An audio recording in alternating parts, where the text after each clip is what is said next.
Assalamualaikum warahmatullahi wabarakatuh dan selamat sore. Perkenalkan, nama saya Vindya Audia Putri, Standbook 186602012. Baiklah, pada kesempatan kali ini saya ingin memberikan penjelasan mengenai model kontrak perjanjian pendanaan murabaha. Yang pertama yang kita bahas yaitu model kontrak perjanjian pendanaan. Perlu kita ketahui bahwa pendanaan adalah cara memperoleh dana, baik sebagai pendanaan utama atau sebagai dana tambahan untuk pengerjaan suatu proyek, program, ataupun portofolio yang dialokasikan demi berjalannya perusahaan, organisasi, ataupun suatu proyek. Perusahaan akan mendapatkan pendanaan dalam bentuk utang ataupun ekuitas. Kontrak sendiri yaitu kesepakatan atau perjanjian antara dua orang atau lebih mengenai suatu hal yang telah disetujui bersama, biasanya dalam bentuk tertulis.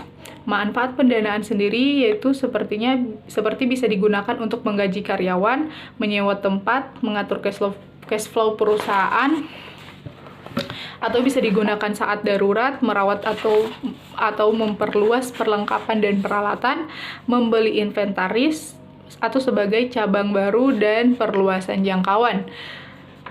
Isi kontrak sekurang-kurangnya terdiri dari para pihak yang menandatangani kontrak, pokok pekerjaan atau pendanaan yang diperjanjikan, hak-hak dan kewajiban antara pihak pertama dan pihak kedua.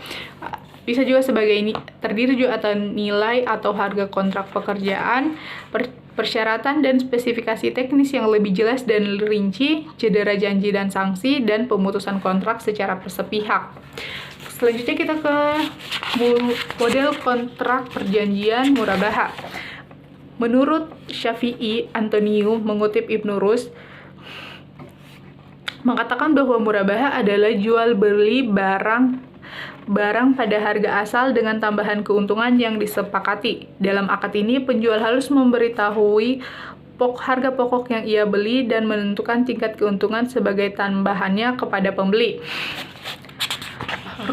Rukun dan syarat murabaha. Yang pertama yaitu adanya rukun murabaha, adanya penjual dan pembeli, barang yang diperjualbelikan, harga barang, pernyataan serah terima atau ijab kabul. Sedangkan syarat murabaha yang pertama yaitu syarat yang berakad, cakap, hukum, dan tidak dalam keadaan terpaksa.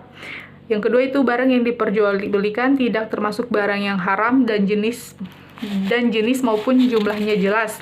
Yang ketiga itu harga barang harus dinyatakan secara transparan dan cara pembayarannya disebutkan dengan jelas. Yang keempat yaitu pernyataan serah terima harus dengan menyebutkan secara spesifik pihak-pihak yang berakad.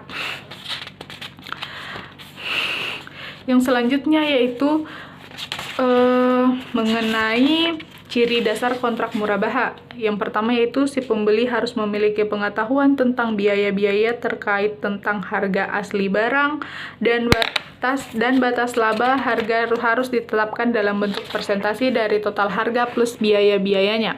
Yang kedua itu apa yang dijual adalah barang atau komoditas dan dibayar dengan uang. Yang ketiga itu apa yang diperjualbelikan harus ada dan dimiliki oleh si penjual, dan si penjual harus mampu menyerahkan barang itu kepada pembeli. Yang keempat yaitu pembayarannya ditangguhkan. Demikianlah apa yang dapat saya sampaikan. Lebih dan kurangnya mohon dimaafkan. Wabillahi taufiq wal hidayah. Wassalamualaikum warahmatullahi wabarakatuh.